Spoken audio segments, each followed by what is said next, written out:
제 생각에는 처장님께서 법률가로서 매우 자질이 부족하신 것 같습니다.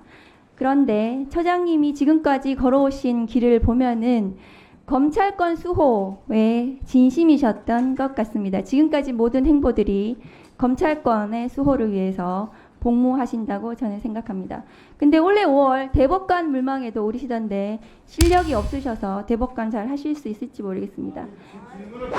다음 거 보여주세요. 국민들이 국회의원들에게 준 권한 중에서 우리 증인을 상대로 모욕적인 말을 하거나 명예훼손적으로 상대방을 비하하거나 하는 권한까지는 주지 않은 것 같습니다. 명예훼손적 발언이라고 말씀하셨는데 어떤 지점이 명예훼손인지 제가 알지를 못하겠고요. 이것은 두 분이 그냥 주장하신 걸로. 네, 처장님, 지금 기관 증인 국장급 이상 법제처에 여성이 한 명도 없습니다. 네. 문제 굉장히 심각한 것 같고요. 이렇게 되면은 편향적 법 해석의 우려가 있습니다. 염두에 깊이 각인하시기 바랍니다. 네, 유념하겠습니다. 처장님 2003년 노무현 전 대통령과 검사와의 대화 당시에 그 평검사 대표 참석하셔가지고 법무부 인사제청권을 검찰총장에게 달라고 하셨죠.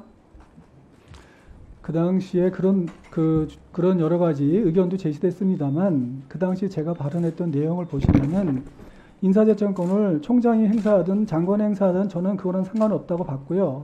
그렇게 얘기 안 하셨어요? 네네. 근데 제가 네. 그때 답변했던 당시의 검사들 얘기는 인사권을 검찰에게 달라.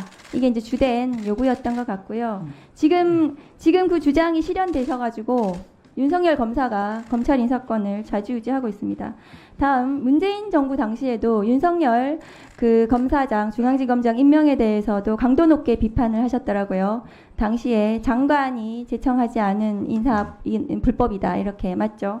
맞습니다. 네. 절차를 좀 지켜야 된다고 하는 네. 취지여서 그렇게 주장을 했습니다. 예, 그 다음에 윤석열 검찰총장 징계 처분에서 원고 대리인 변호사로 활동하셨습니다. 맞습니까? 맞습니다. 징계위원회, 그 다음에 직무정지 관련한 집행정지, 그 다음에 징계 관련한 징계 처분의 집행정지 1심까지 활동하셨죠. 그렇습니다. 당시에 주장하셨던 감찰이 위법하다, 불법하다 주장하셨던 것이 2심까지 모두 적법하다고 인정이 되었습니다.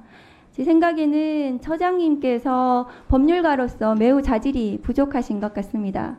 그런데 처장님이 지금까지 걸어오신 길을 보면은 검찰권 수호에 진심이셨던 것 같습니다. 지금까지 모든 행보들이 검찰권의 수호를 위해서 복무하신다고 저는 생각합니다.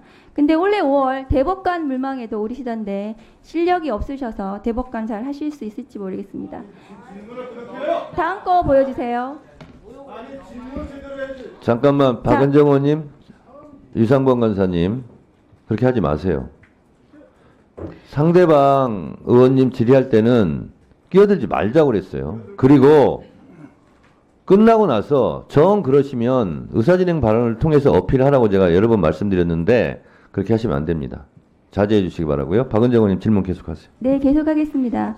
2022년 법사위 전체 회의에서 검사 수사권 제한과 관련해서 화면 띄워주세요. 검사 수사권을 제한하는 것은 위헌이다라고 밝힌 바 있으시죠? 맞습니까? 검사 수사권 제한을 저렇게 기사도 났잖아요. 네, 위헌이다.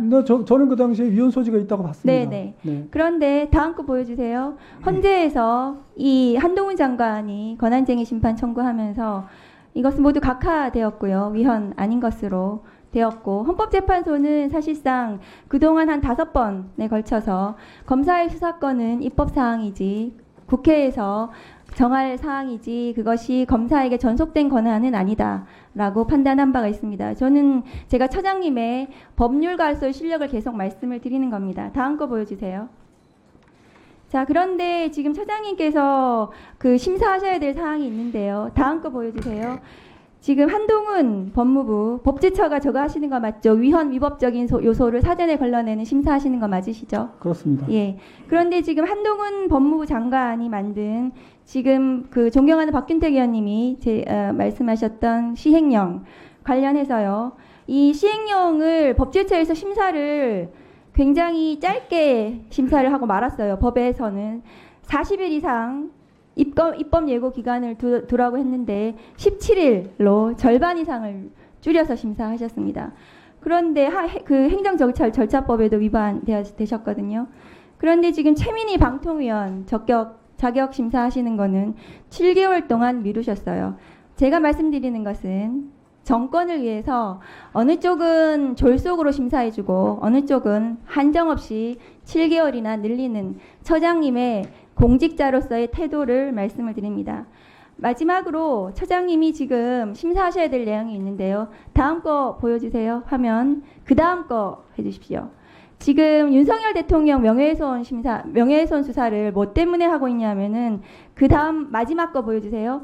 대검 예규로 하고 있거든요. 대검 예규에서 시행령도 아니고 시행령에서 다시 위임한 대검 예규에서 범인, 범죄 사실, 증거 등 범사가 동일하다고 판단하면 무조건 그 검사 직접 수사를 무한대로 할 수 있어요. 그래서 검사들이 지금 윤석열 대통령 명예훼손 심사하고 있습니다. 이거 심사해야 된다고 위법해 보이거든요. 무한대로 늘렸습니다. 법과 시행령에도 지금 없는 내용들이 더 확대가 되고 있거든요. 예규로. 예, 그 지금 말씀하시는 그 부분은 원래 그 검찰청법에 보면은 검사가 수사를 할 수 있는 수사 개설을 할 수 있는 그런 여러 조문들이 있는데 맨 마지막에 검사가 수사할 수 있는 사건으로 이렇게 정해준 수사 개설할 수 있는 그런 정해준 거에 더해서 이거를 수사하다가 이것과 직접 관련성 있는 범죄라고 그래서 직접 관련성이라는 그런 워딩이 들어가 있어요. 그런데 이 직접 관련성이 뭔가에 대해서는 위임 규정이 없습니다. 그냥 법률에만 있기 때문에 이건 해석 규정이거든요. 그런데 지난 정부에서 이 대통령령을 정하면서 지난 정부에서는 이 직접 관련성에 대해서 대통령령으로 정했었습니다. 대통령령으로 정해가지고 뭐가 이렇게 직접 관련성이 있다고 이제 그렇게 정해놨었는데 그 윤석열 정부에 들어와서 그 법무부에서 이걸 개정하면서 이 직접 관련성은 위임 규정이 없는데도 불구하고 대통령으로 정하는 건 적절치 않다고 해가지고 이건 그냥 해석으로 가야 된다고 생각해서 없앤 거예요. 그 부분은 없어졌습니다. 그래서 그 규정이. 그러면 결국 이거는 해석 조항이거든요. 결국 해석을 해야 되니까 대검에서는 내부 지침으로 그것도 아무것도 없으면 일선 검사들이 혼란해하지 않습니까? 그러니까 내부 지침으로 대검에서 예규 정해가지고 이런 거를 직접 관련성으로 해가지고 수사해라라고 한 거예요. 그럼 만약에 그 부분이 문제가 있다면 지금 의원님께서 말씀하신 대로 이게 위법이다라는 문제가 생기면 그거는 결국 이 해석의 문제로 돌아가니까 법원에서 가르쳐줘야 합니다. 전체적인 구조가 지금 그렇게 돼 있기 때문에 저희가 그거를 해석 다시 심사해라라고 말씀하시면은 그건 저희가 심사할 수 있는 내용은 아니라는 점을 말씀드립니다. 네, 수고하셨습니다. 네, 하세요. 네. 위원장께서 뭐 늘 말씀하시는 대로 질의 시간 중에 끼어들지 마라. 맞는 말씀이고 가능한 조심하는데 늘 우리 국회의원들 기관 증인들 왔을 때 기관 증인들의 답변 태도가 건방지니 많이 지적을 참 많이 합니다. 뭐 적절한 태도도 있고 제가 봐도 적절치 않은 경우도 있습니다. 그런데 중요한 거는 이분들도 정당한 절차를 거쳐서 정당한 대통령의 임명을 받아서 되신 분입니다. 선출된 사람이 우위에 있고 임명된 사람이 하위에 있고 그렇지 않습니다. 기관 증인으로서 나와서 증언하는 겁니다. 국민들에게 선출된 권력인 국회의원들이 행정부를 견제하기 위해서 여러 가지 권한을 줬고 국정감사가 그중 가장 핵심입니다. 국민들이 국회의원들에게 준 권한 중에서 우리 증인을 상대로 모욕적인 말을 하거나 명예훼손 쪽으로 상대방을 비하하거나 하는 권한까지는 주지 않은 것 같습니다. 우리도 기관 증인을 상대로 할 때는 그들이 한 기관을 대표하는 증인이기 때문에 그에 걸맞게 존중하는 태도는 필요하다고 봅니다. 언제까지 우리 선출된 사람이니까 우리가 더 정당하고 우리가 하는 것은 국민의 뜻이라고 하면서 마구 모욕하고 비난거리고 퇴장시키고 이렇게 할 수 있겠습니까? 그래서는 안 되지 않겠습니까? 오늘 뭐 제가 위원장 지적하신 말씀 중간에 끼어들어서는 안 된다는 말씀 뭐 10분 받아들이고 다만 이런 모습들이 특히 법사위에서 너무 빈발하게 나오기 때문에 이분 우리 국회의원들 스스로도 자제하자 이 말씀 드리고 거기에 기관 증인으로 오신 분들에 대해서도 존중하는 모습을 보이는 것도 중요하다는 말씀 드립니다. 네, 의사진행 발언을 잠깐만요. 의사진행 발언을 저한테 하셨기 때문에 제가 이 부분에 대해서 정리 말씀드리겠습니다. 사람 위에 사람 없고 사람 밑에 사람 없습니다. 사람은 똑똑하게, 사람은 누구나 동등하게 대우받을 권리가 있습니다.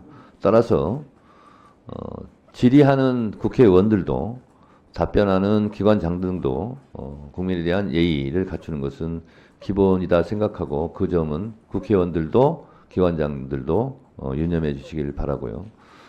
다만 견제받지 않는 권력, 왕정 같은 그런 대한민국이 아닙니다. 선출된 권력은 다 견제와 감시, 삼권 분립, 헌법 정신에 의해서 법률이 만들어지고 제도가 시행되고 있습니다. 그래서 이 국회의원들은 그런 면에서 봤을 때 입법부, 선출된 권력이라고 볼 수가 있습니다. 이 입법부의 권한은 입법권이 있고 행정부 감시 견제권이 있는 겁니다. 그래서 행정부의 기관장은 그래서 국정감사를 받는 겁니다. 그래서 다수간의 마음속에 동의가 이루어지지 않는 그런 발언들이, 질문이 있을 수 있습니다. 그럼에도 불구하고 우리 법제처장도 선출된 권력, 대통령에 의해서 임명을 받아서 국정 철학에 맞게 업무를 하듯이 우리 국회의원들도 선출된 권력으로서 대의민주주의, 국민들의 목소리를 대변한다는 그런 것도 존중해 주시기 바랍니다. 박은정 의원님, 제가 이렇게 했으니까 됐죠? 1분만 하세요, 그러면. 네. 지금 존경하는 유상범 의원께서 제 질의의 내용을 문제 삼으셔서 명예훼손적 발언이라고 말씀하셨는데 어떤 지점이 명예훼손인지 제가 알지를 못하겠고요. 지금 저는 이완구 법제처장님이 그 법률가로서, 법제처라는 것은 우리나라 법률을 가장 정점에서 심사하는 곳 아닙니까? 그럼 법률가로서 자격이 돼야지 되는 거죠. 그렇기 때문에 그 부분을 제가 지적을 한 겁니다. 과연 법제처장으로서 법률을 심사할 만한 자질과 능력이 되는지 부분에 대해서. 그리고 그 이후에 발언하셨던 부분이 헌법재판소에서도 지금 그것이 받아들여지지 않았고, 게다가 윤석열 징계 소속에서는 감찰이 불법했다고 주장했던 것들이 판판이 모두 다 깨졌어요. 그러면은 법률가로서 그 능력이 있는 것인가, 법제처 심사를 잘 하실 수 있는가, 그렇게 제가 질문한 거지 어떤 부분이 명예훼손적 발언이라고 하는 건지 그것을 모르겠고, 지적을 하시려면 앞으로 이것도 제가 정리해서 말씀드리겠습니다. 대한민국 헌법은 사상, 종교, 양심의 자유가 있습니다. 따라서 어떤 주장을 할 수가 있어요. 그리고 그것이 명예가 훼손됐냐 안 됐냐는 각자의 의견이고 주장일 수 있고 판단일 수 있는 거죠. 그래서 그런 부분은 제가 개입할 수 있는 문제는 아닌 것 같아서 개입을 하지 않고, 저는 팩트가 이건 정확하게 틀렸다. 그래서 국민들이 이것은 인식에 오류가 생길 수가 있겠다 하는 부분은 제가 가급적이면 그런 부분들은 개입해서 정리를 하고 있습니다. 그래서 박은정 의원님의 주장도 그 생각에 커트라인, 눈금이 없습니다. 마찬가지로 유상범 간사의 주장도 수치화하기가 어려운 부분이 있습니다. 그래서 이것은 두 분이 그냥 주장하신 걸로, 그리고 판단은 국민들이 하시는 걸로 하고 넘어가도록 하겠습니다.